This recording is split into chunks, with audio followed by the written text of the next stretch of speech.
کیا اللہ اور رسول نور ہیں؟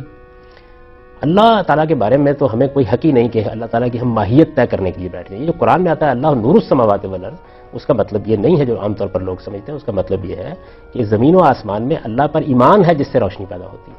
یعنی اللہ کی حقیقت کیا ہے یہ بندے کے لیے جاننا ممکن ہی نہیں ہے. نہ ہماری آنکھیں اس کا احاطہ کر سکتی ہیں، نہ ہمارے ذہن اس کی ذات کا احاطہ کر سکتے ہیں. خدا کے ایک جلیل القدر پیغمبر سیدنا موسیٰ علیہ السلام نے جب یہ درخواست کی تو آپ جانتے ہیں کہ اس کا جواب ان کو کیا ملا.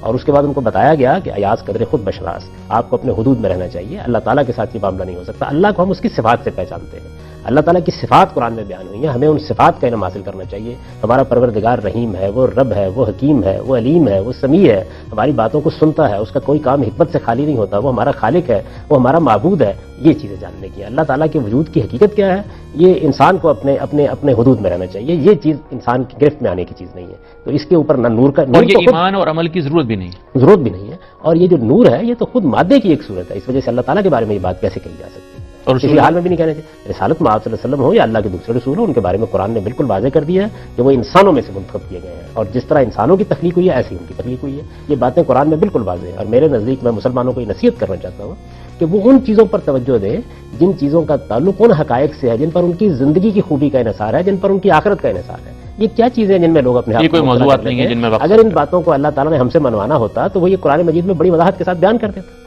تو جو باتیں انہوں نے وضاحت سے بیان کر دی ہیں کہ میں نے انسانوں میں سے رسولوں کا انتخاب کیا ہے، وہ بشر ہوتے ہیں اور انہی کے اندر اللہ تعالیٰ بہترین انسانوں کا انتخاب کرتا ہے. نسل فطرت کا بہترین ثمر ہوتے ہیں، انسانیت کا بہترین نمونہ ہوتے ہیں.